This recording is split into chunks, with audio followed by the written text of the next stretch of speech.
It is November 8th.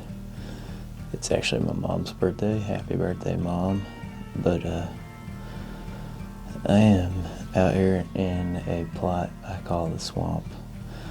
You may have recognized the swamp because this is where I would posted a few pictures, but this is where earlier in the year, I know for a fact, Crown was living. We'd get a lot of daylight pictures of him here, even in October. But unfortunately, Crown went missing early in October.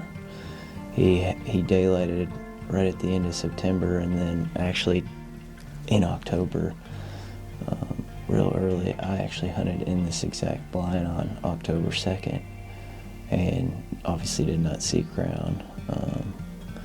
He showed up on October 3rd here and in another spot north of here on this farm, and then he's gone. He's been gone ever since October 3rd.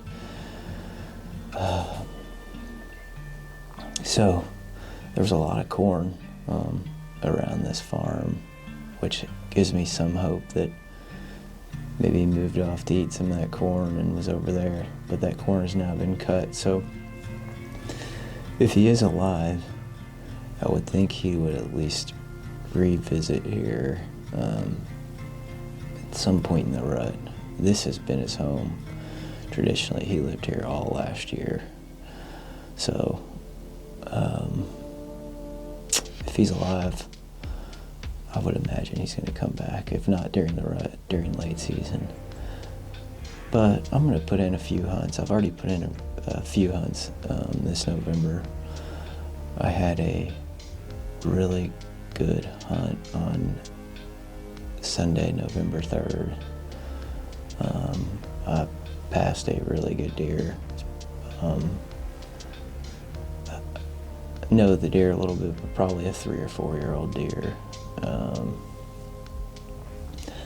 Obviously,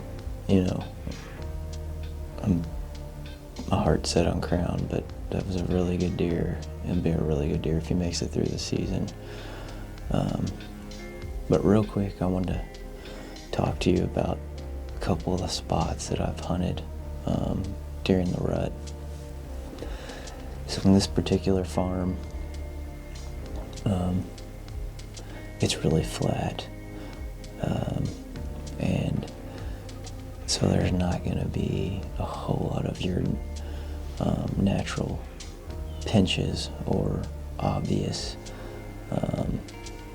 stand placements or blind placements spots, just due to it being flat as far as like terrain goes. So when I hunt here, the whole northern border of this property is a creek. So I like to hunt in and around that creek. The deer I shot last year was traveling along the creek a lot. So was Crown last year. They kind of use that as a highway because it's actually a man-made ditch. So there's a lot of sandbanks in that creek. So a lot of my spots are along that creek. We also have a main road that runs along there.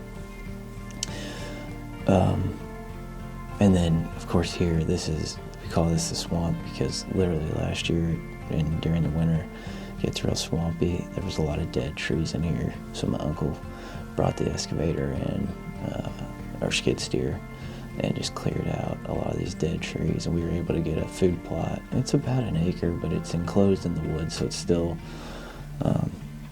deer still feel relatively safe in this spot. I did take one day and went to a different property, and on that property it's got a couple of small ridge systems. And what I did when I went to that property was I took a spot where there was 3 ridge systems meet and create almost like a saddle right there. And that's in my experience, that has been a really good spot where you have multiple root systems meet right at that point, and especially if you can blow your wind back down into a ravine on one side, which is exactly what I was able to do. And then lastly, I hunted another day, just going to another property where I hunted a classic pinch, kind of hourglass type situation where I was hunting about 100-yard wide, couple 100-yard long strip of woods that connect two really big woodlots that obviously contain deer bedding. So, I showed you guys the maps, and I'm sure everybody has situations like that, but it's nice to see how and have someone explain how that, their particular funnel or rut spot due to terrain, how it lays out in comparison to yours, because you may have one like that you don't even realize. So, but anyways, I'm going to keep my fingers crossed that Crown is still alive. I'm going to put in a few days for him. I'm thinking that maybe hunting him during the peak might be the smartest, where there's a bunch of does, maybe wherever he's at right now, the does got bred, and in the back of his mind he thinks about going home per se. So I think I'll definitely do a few days during the peak and see what happens. But one more thing I wanted to tell you guys, I'll post my individual stories here on the channel, but I have good friends over at Real World and Wildlife Products, and then Chasing Giants TV. If any of you listen to that podcast, Chasing Giants with Don Higgins and Terry Pierce, so I'm putting a lot of content out over there on their channel. So I'll post my individual stories here, but also go check out Chasing Giants. Got a lot of guys from all over the country that are experienced hunters and give their experiences and their